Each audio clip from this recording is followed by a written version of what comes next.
తెలుగు రాజ్యం ప్రేక్షకులు హృదయపూర్వక స్వాగతం. నేను మీ చిల్లగట్టు శ్రీకాంత్ కుమార్. రాస్తూనే ఉందాం 8వ భాగానికి స్వాగతం. భోగాది వెంకటరాయుడు గారు ఉన్నారు. నమస్కారం భోగాది వెంకటరాయుడు గారు. కాకినాడలో ఉదయం విలేకరిగా మీ ప్రయాణం సాఫీగా అట్లాగే దూకుడుగా దుందుడుకుగా కొనసాగింది. అక్కడ నుంచి ఎక్కడికి మరలింది, తరలింది, ఎక్కడికి వెళ్ళింది, అసలు ఏం జరిగింది ఒకసారి తెలుసుకోవాలని.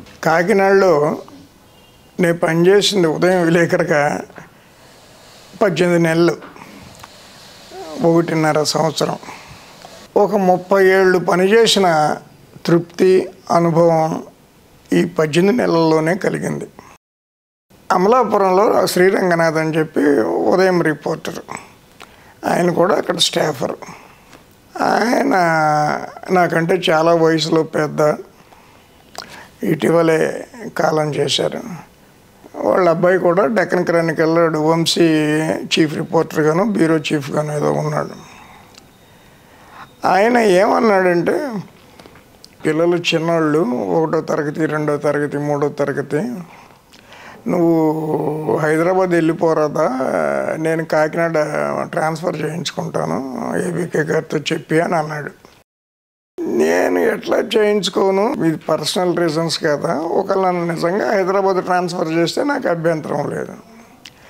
ఈ సంభాషణ జరిగిన ఒక వారం రోజులకు ఏమో నారాయణరావు గారు ఫోన్ చేశారు, దాసరి గారు, రైడు నువ్వు హైదరాబాద్ వచ్చేస్తావా అన్నారు.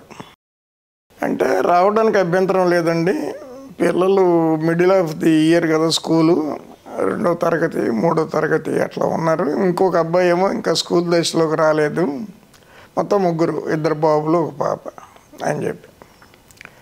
అదే ఫోన్లో దాసరి పద్మ గారు లైన్లోకి వచ్చారు. అంటే బహుశా నేను అనుకోవడం గెస్ట్ హౌస్ నుంచి చేసి ఉంటారు. పిల్లల్ని నేను మద్రాసు తీసుకెళ్ళిపోయి చదివించుకుంటాను, నువ్వు హైదరాబాద్ వచ్చాయి రాయుడు అన్నారు ఆవిడ. పద్మ గారు స్ట్రైట్ ఒకేసారి, పిల్లలిద్దరినీ నాకు వదిలేసాయి, నేను మద్రాసు తీసుకెళ్ళిపోతాను అన్న. అట్లయితే వచ్చేస్తాం సార్. హైదరాబాద్ షిఫ్ట్ అయ్యాం. ఉదయానికి దగ్గరగానే రామనగర్లోనే ఒక తీసుకుని, అజామాబాద్ ఇండస్ట్రియల్ ఏరియాలో ఉండేది, 650కు ఎంతో ఇల్లు దొరికింది. తీసుకున్న తర్వాత ఆవిడ మద్రాసు నుంచి ఫోన్ చేశారు, పిల్లలిద్దరిని తీసుకొచ్చాయని. తీసుకెళ్ళిపోయా. Number 45 Bazullah road, T Nagar వాళ్ళ ఇల్లు. ఎన్టీ రామారావు గారి ఇంటికి ఎదురుగుండానే ఉండేదేమో కొద్దిగా. ఆవిడకి అక్కడ శాలిగ్రామం అనే ఒక ఏరియాలో, అంటే ఇప్పుడు మన బంజారా హిల్స్, జూబిలీ హిల్స్ ఇట్లా లాగా శాలిగ్రామం అనే ఏరియాలో 3 ఎకరాల ఖాళీ స్థలంలో షెడ్స్ ఉన్న స్కూల్ ఉంది పద్మ గారికి. 3 ఏకర్స్, పెద్ద కాంపౌండ్ వాల్, స్కూల్ పెట్టారు. దాంట్లో పద్మ స్కూల్ అని ఏదో, పద్మ కాన్వెంట్ అనో, దాంట్లో అడ్మిట్ చేసేసింది. ఆవిడకి 8 మారుతి 800 ఒక ఎర్ర కారు ఉండేది, చాలా ఫేమస్. రోడ్డు అంటే వెళ్తుంటే ట్రాఫిక్ కానిస్టేబుల్ నమస్కారం పెట్టేవాళ్ళు ఆవిడకి. నేను ఒకరోజు ఆవిడ కారులో మద్రాసులో వెళ్తుంటే ఎక్కడ కానిస్టేబుల్ కనపడినా పటాలను కట్టింది. మనం కాంగ్రెస్ కదా అందుకని పెడుతున్నారులే అని. ఆవిడ చాలా యాక్టివ్గా ఉండేవారు, సూపర్ యాక్టివ్. కారులో వీళ్ళిద్దరిని ఆ ఎర్ర కారులో తీసుకుని వెళ్ళి ఆ స్కూల్లో వదిలేసేది. మా అమ్మాయి, ఇప్పుడు నేను ఎవరి దగ్గర ఉంటున్నానో ఆ అమ్మాయి జ్యోతి, అండ్ ఇప్పుడు లండన్లో ఉన్న అబ్బాయి కరుణాకర్, వీళ్ళిద్దరిని ఆ స్కూల్లో వేసేసింది. ఒకళ్ళని 3వ తరగతిలో, ఒకళ్ళని 1వ తరగతిలోనో ఎట్లాగో. పొద్దున్నే కారులో వెళ్ళిపోయేవాళ్ళు వీళ్ళిద్దరు. ఆవిడ పనులు సిటీ అంతా తిరిగి ఆ పనులు అవన్నీ చూసుకుని మళ్ళీ సాయంకాలం 4:30-5కి మళ్ళీ ఆ స్కూల్కి వెళ్ళి వీళ్ళిద్దరిని ఎక్కించుకొని ఇంటికి వచ్చేసేది. ఇక ఇల్లంతా ఇంకా సోఫాలు, ఇంటి నిండా సోఫాలు ఉంటాయి, 5 హాల్స్ ఉంటాయి, సోఫాలు ఉంటాయి. ఇక ఈ కోతుల్లాగా ఒక సోఫా నుంచి ఒక సోఫా మీదకి దూకటం. అంత పెద్దవాళ్ళు ఇంట్లో ఉంటున్నామనే స్పృహ వాళ్ళకు కూడా ఏముంటుంది చిన్నపిల్లలకి. అసలు ముందుకి వెనక్కి వెనకాల బోల్డంత కాంపౌండ్, మళ్ళీ వెనకాల అక్కడ ఒక 5-6 పని చేస్తుండేవాళ్ళు, ఇల్లు మొత్తం తిరుగుతూ ఉండేవాళ్ళు. ఈ మోహన్ బాబు వీళ్ళంతా అప్పుడు చాలా చిన్న అంత పెద్ద గుర్తింపులోకి రానంత నటులు. నారాయణరావు గారితో మాట్లాడటానికో పద్మ గారితో మాట్లాడటానికో వీళ్ళు వచ్చినప్పుడు వీళ్ళని ఆడించటం వాళ్ళకు ఒక పనిగా ఉండేది.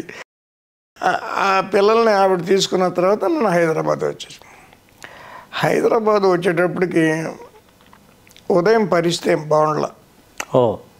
ఫైనాన్షియల్గా కాదు, గ్రూపుల వారీగా నారాయణరావు గారిని ఇబ్బంది పెట్టే పరిస్థితులు ఉండటం ఇవన్నీ ఉన్నాయి. నన్ను యాక్చువల్గా బ్యూరో చీఫ్ని చేద్దామని ఆయన తీసుకొచ్చారు. తీసుకొస్తే నేను అప్పటి వరకు హైదరాబాద్లో పని చేయలే. హైదరాబాద్లో జర్నలిస్టులతో పరిచయాలు, యూనియన్ ఇవన్నీ ఉన్నప్పటికీ కూడా ప్రాక్టికల్గా నేను హైదరాబాద్లో పని చేయలే. బ్యూరోలో ఎవరెవరు ఉండేవాళ్ళు, మాడభూషణం శ్రీధర్, పాశం యాదగిరి, ఇట్లాంటి. పాశం యాదగిరి గారు మీకంటే సీనియర్ కదా? ఖచ్చితంగా సీనియర్ అయి ఉంటారు. ఆయన ఈనాడు పెట్టినప్పుడు వచ్చారు. ఈనాడు 1975లో పెట్టారు. అప్పుడే he started his journalism career. నేను 1978, నాకంటే 3-4 ఏళ్ళు పెద్దవారే. ముకుందన్ సి మేనన్ అని కేరళ అతను ఉండేవాడు. ఎవరిని ఆయనకి బ్యూరో చీఫ్గా పెట్టాలనేది అవగాహన కుదరక నన్ను పెడదామని అనుకున్నారు. అంటే నేను వెంటనే వెళ్ళి చెప్పాను, ఆ ఆలోచన మీకు ఉంది అని నాకు జనరల్ మేనేజర్ గారు చెప్పారండి. నోట్లో పేరు ఆడుతుంది, అయింది గుర్తుకు రావట్ల పేరు. కమర్షియల్ ట్యాక్సెస్ డీసీ చేసి రిటైర్ అయిన తర్వాత దీనికి జనరల్ మేనేజర్గా వచ్చారు మద్రాసు నుంచి. ఆయన చెప్పాడు నాకు, మిమ్మల్ని ఎందుకు తీసుకొచ్చారో తెలుసా హైదరాబాద్ అని. తెలియదండి అన్న. బ్యూరో చీఫ్ని చేయడానికి తీసుకొచ్చారు, ఆయనే చెప్తారులే మీకు అన్నాడు. ఆయన చెప్పేదాకా నేను ఎందుకు ఆగటం అని చెప్పి నేను వెళ్ళి, సార్ ఇట్లా విన్నాను నేను, ఆ ఆలోచన కరెక్ట్ కాదు, పాశం యాదగిరిని బ్యూరో చీఫ్ని చేయండి. ఆయన స్థానికుడు, అనుభవం ఉన్నవాడు, సిటీ రిపోర్టింగ్ తెలిసినవాడు, అందరితోనూ ఎమికబుల్గా ఉంటాడు, నేను ఆయనకి అసిస్టెంట్గా ఉంటాను సార్ అని చెప్తే బ్యూరోలోనూ కొంతమంది సబ్ ఎడిటర్లు కూడా ఆశ్చర్యపోయారు. బ్యూరో చీఫ్ ఇస్తానంటే వద్దు, పాశం యాదగిరిని చేయండి, ఆయన దగ్గరనే ఉంటానంటాడు ఏంటండి వీడు అని. అంటే నేను ప్రతిదీ కూడా ఏ సంస్థలో పనిచేస్తే ఆ సంస్థ ప్రయోజనాల యాంగిల్లోనే జనరల్గా ఆలోచిస్తూ ఉంటా. నా సొంత ప్రయోజనాల యాంగిల్లో ఆలోచించాను. అసలు ఆ ఆలోచన రాదు. ఎందుకు రాదంటే జెనెటికల్ ప్రాబ్లం అనుకోండి, నా సొంతం గురించి ఆలోచించలేను. అందుకని ఏంటంటే నేను యాదగిరిని చేయమన్నా, చేశారు. Yadagiri was bureau chief under whom I worked as the general reporter. కానీ ఏంటంటే నారాయణరావు గారికి నేను వ్యక్తిగతంగా బాగా దగ్గరగా తెలుసు. బహుశా ఒక కులం కూడా ఒక రీజన్ అయ్యి ఉంటుంది, డౌటే ఉంది దాంట్లో. వాళ్ళ బ్రదర్స్ రికమెండేషన్ కూడా, రిఫరెన్స్ కూడా ఉంది, రాయుడు మనోడేను అని.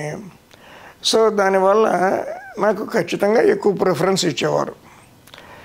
ఏదన్నా మీటింగ్లు జరుగుతున్నప్పుడు రిపోర్టర్స్తో కానీ, ఆయన బయట వాళ్ళతో కూర్చున్నప్పుడు కానీ, మాట్లాడుతున్నప్పుడు 3-4 ఎదురుకుండా కూర్చునేవాళ్ళం. నాకు ఫోన్ చేసేవారు, మేము కింద ఉండేవాళ్ళం, ఆయన ఫస్ట్ ఫ్లోర్ కదా, ఉదయం కాంపౌండ్లో వచ్చి కూర్చునేవాడిని. ఆయన ఏం చేసేవాడు అంటే ఒక మేసం పైకి లేచి ఉంటుంది ఆయనకి ఎప్పుడూ. మీరు ఏదైనా చెప్తున్నారనుకోండి అంటాడు, ఈ మేసం లాగుతా. ఇట్లా అన్నాను అనుకోండి, అదంతా సోదని లెక్క. అన్నాను అనుకోండి, నేను కామ్గా ఎంటర్టైన్ చేసేవాడు. ఆయనకి కొద్దో గొప్ప విశ్వసనీయత ఉండేది. నేను ఏదైనా చెప్తే కరెక్ట్గానే చెప్తాడు అనేది.